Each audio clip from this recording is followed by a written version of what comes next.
Artist Journal, September 1st, 2022. My name is Adrian Pocobelli in Berlin, keeping tabs on everything. And guys, I'm getting excited. I'm getting very excited by everything I'm seeing. It was kind of funny. After yesterday's episode, which is kind of like, again, the reality of artists' lives, I started seeing some really bullish things and just exciting things. Not bullish necessarily in a financial way, even though it probably will end up that way. Who knows? I'm not here to prognosticate. But I'm getting bullish just on everything I'm seeing, almost in terms of vibe.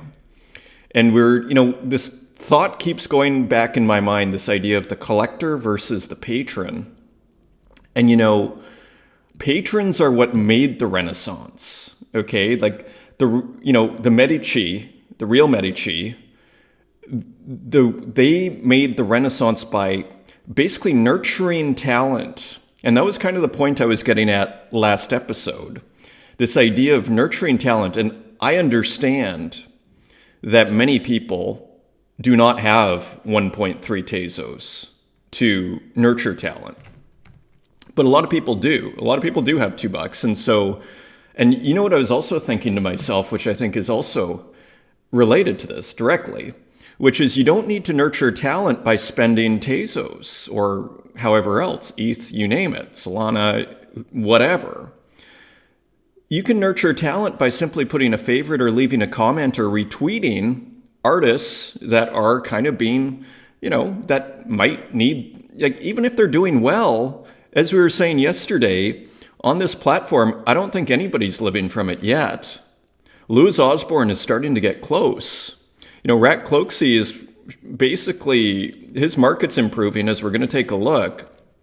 But I don't think anybody's sailing off into the sunset quite yet. So very bullish things I want to get to here. First and foremost, again, I really like Adelia's work. Again, I think I keep coming back to this idea of the native internet artist that kind of that plays to object strength. Like that is what Object and the whole Tezos platform, I would argue, helped bring about are, these artists that just kind of arose on the internet, which may not have made it through these gatekeeping filters. We saw Sabato, who's pretty respectable in what he does. We can all, I think a lot of us can agree on that, was not let into form function, okay? So that's why the open platform has a kind of, you might call it a structural strength that some of the other platforms might not have. And again, don't get me wrong, I'm happy to be on, Super Rare as well as Object. I like both, frankly, because, again, like the sales I've made on Super Rare, although relative to other people are nothing special, for me are spectacular, $5,000-$6,000. And right now, I don't think I'm going to get that on Tezos, right? If the myth is struggling to get the 250 Tezos, which I ended up coming in there as a late bid to get that myth work we've been discussing, or if Rat Cloaksy is getting, he actually got a nice amount. We'll go into that. So first of all, Adelia has a new series. She put out this one of one. I missed this entirely. She put it as an auction. And usually, quick tip, auctions are where you're going to get the best deals, in my opinion. Someone paid 1,000 Tezos for a Adelia one of one. This is quite a nice one. She's starting Adelia's new journey. You're seeing more one of ones. Do you notice that? And she is starting her new journey, which I'm very excited about. Pop art vibes. And so, quick look at the history, just so we can see what's going on. She's one of these artists that we are using as a gauge, as a case study, just with Louis Osborne. We'll go to him too. Very interesting developments over there. So I don't feel too bad about missing this auction, because maybe more than I want to spend right now, even though I think this is probably a steal at 450 Tezos for a major, $700 maybe for 750 for a, what you might call a major Tezos artist, object artist, however you want to put it. Look at all the bids. And He got bids right away. She started at 15. And this person here, RVH, I don't know if we have details on this person. Not really. They really wanted this piece. They have 52, so they have about, this is close to, I think this is the same amount of pages I have. So it's about 1,250 works. I calculate it every so often. So actually a pretty serious collector here, we could say. And yeah, they wanted this work. You see they made a few bids. So it was a bit of a bidding war. They came in late, which is what you do. Okay, don't start, from a collector's point of view, the artists want the bids early because that means it's probably going to go higher. From a collector's point of view, you still want to pull the eBay move, which is kind of bidding at the last second here. Although on this platform, you will,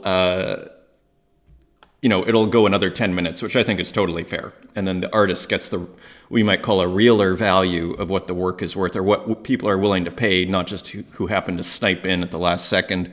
So I'm actually all for that function where the clock gets extended 10 minutes, as many of us know. So again, just looking at Adelia's work here, just a very cool pop art work. We see, what stood out to me is the internet iconography, like the browser here, window, open, close. Nice color, okay? So she adds some color to it. We have kind of like the Mac Windows thing here. So back to this almost idea of an internet pop. These clouds keep appearing. And so 008, so not 007, but she is on the scene. And what is the title of this work? The Secret Agent, What is Your Command? So very interesting and exciting. Really, I love the color in this work. White is very interesting as a color.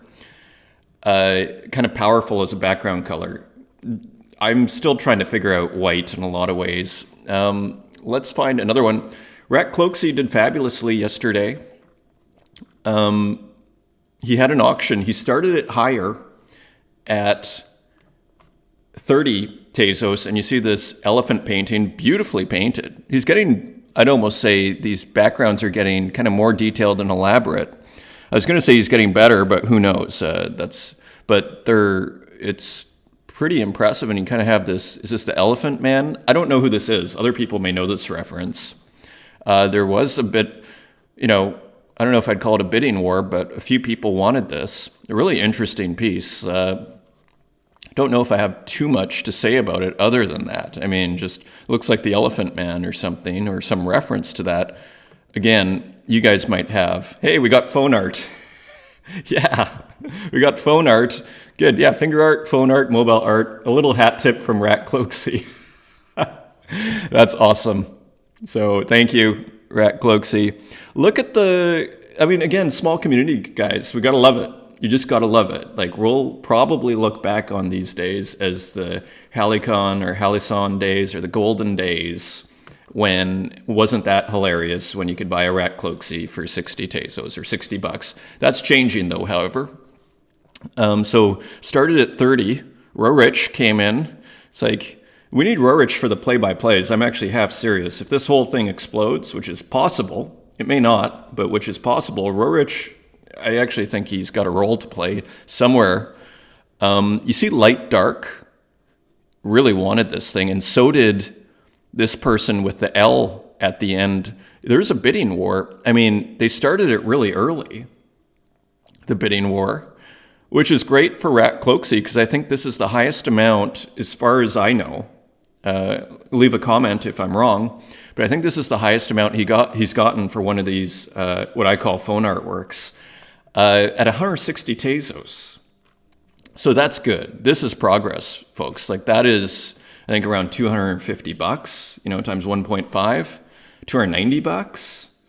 Like, that's more like it, guys. That is more like it, so, and it's beautifully painted. So again, that person probably still got a deal. I want to just quickly look our case study here. Louis Osborne, some remarkable sales. Let's just refresh in case anything's happened.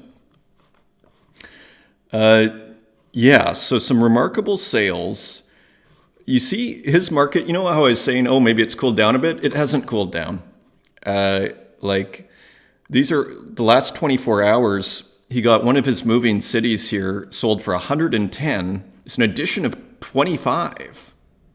Okay, so as I buy the Myth for 250, I say for a 1 of 1, I'm just like, I'm feeling great. Okay, because this edition of 25, I mean, amazing though, selling for 110. So again, it's tempting to think this is what we can expect. So just kind of more evidence of what's happening. There were other sales too. Oh, I didn't even say the biggest one, guys. This went for 169, Moving Cities #2. So he's had a pretty good day. This was yesterday. And I think we had another one there. Let's just look. Oops, sorry.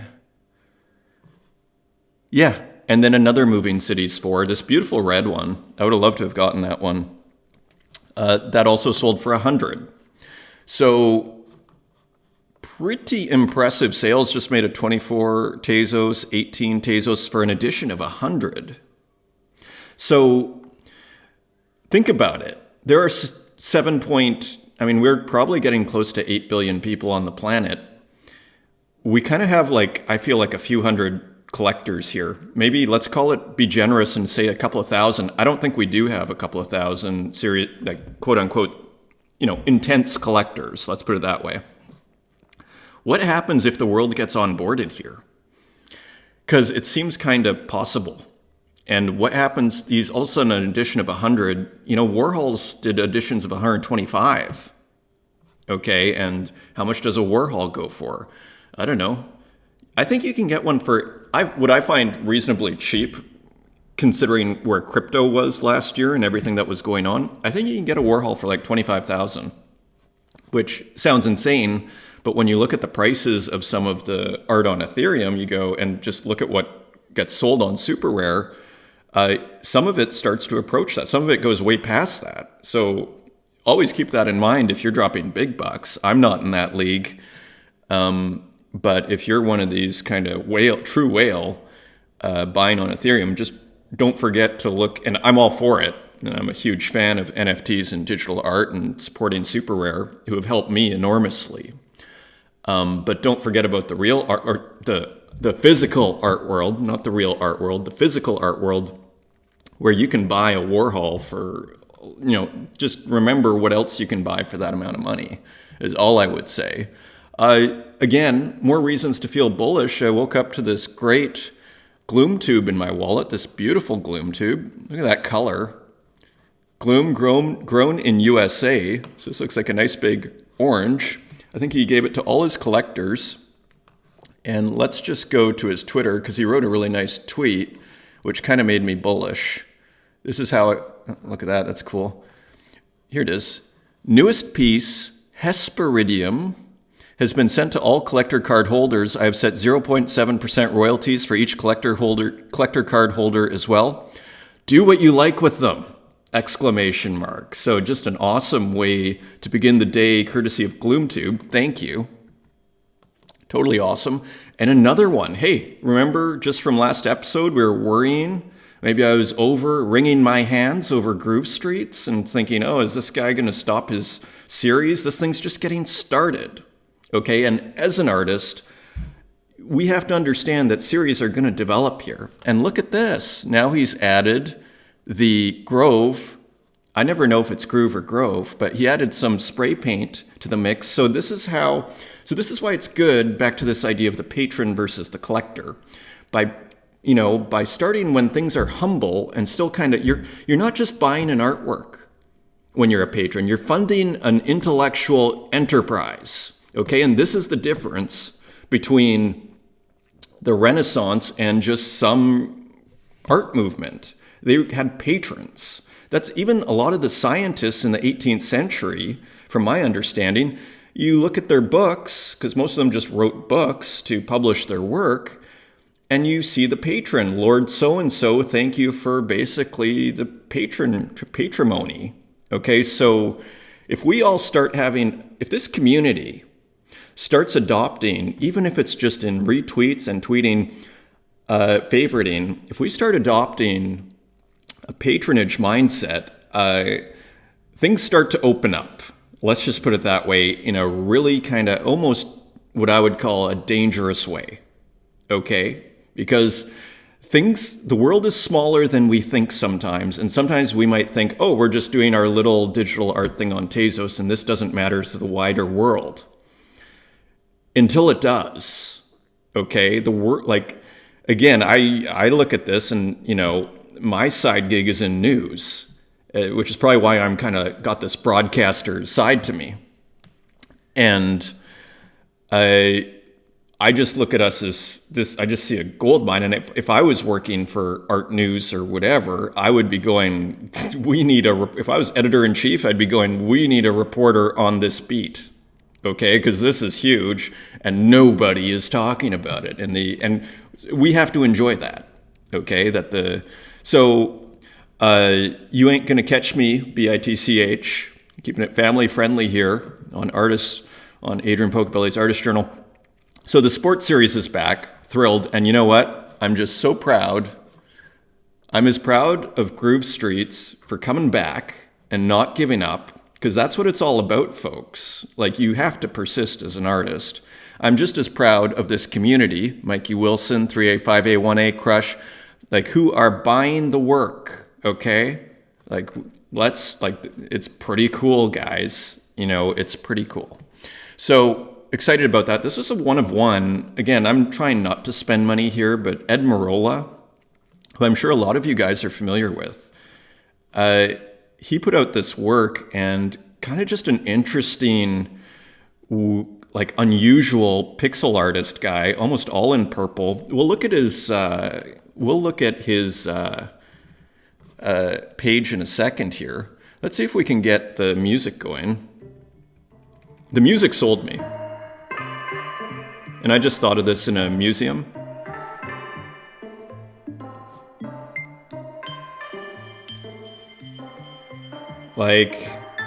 You think about this. This is the kind of museum I want to go to, where I see kind of crazy works like this. So for 50 Tezos for a one of one, I thought, screw it, buy it, sometimes you just got to make quick decisions. So I spent, again, too much money that I don't really have to afford. I want to buy this. I may buy this before I publish this. I was looking at this. But again, I guess the reason I had it here, more interesting pixel art. Before we go on, though, I just want to quickly give you a quick overview of Ed Marola. You see, it's all this, he's got another one like this. Look, someone's selling it, edition of 11. Again, these sale numbers it's what they sell for. That's the real market. But you see he's got this kind of pixel art, really kind of that he's made his own. And he adds music in there, in a lot of them.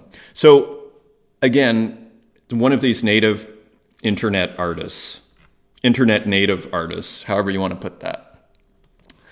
So this guy I've just discovered recently, I think a lot of people have, TXT.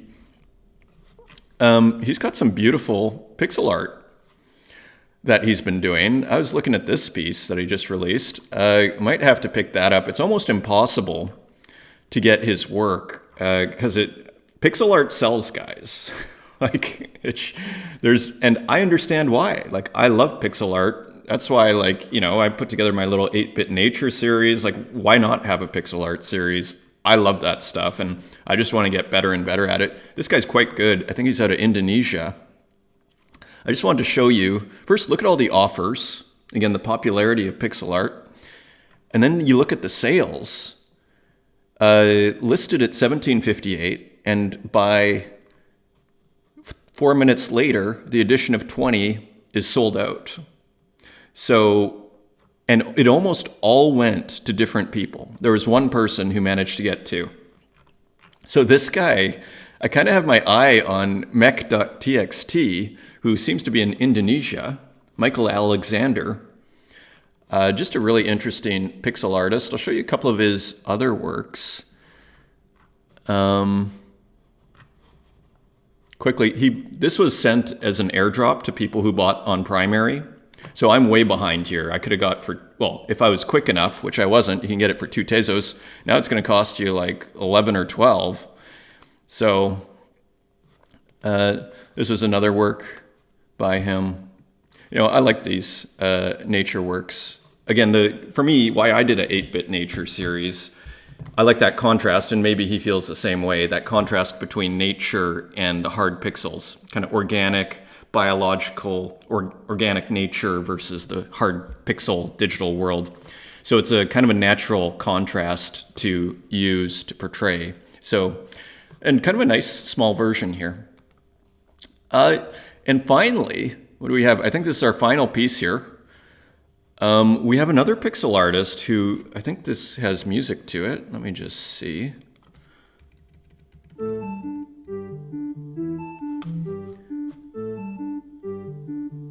And I find this guy actually, or woman, 196 pixels light. I find 196 pixels pretty cool. I'll show you another one that I really liked. Let's just go to their page. They just minted that, by the way. You can still get it for $265. This was another one I loved. I own this, I believe, yes.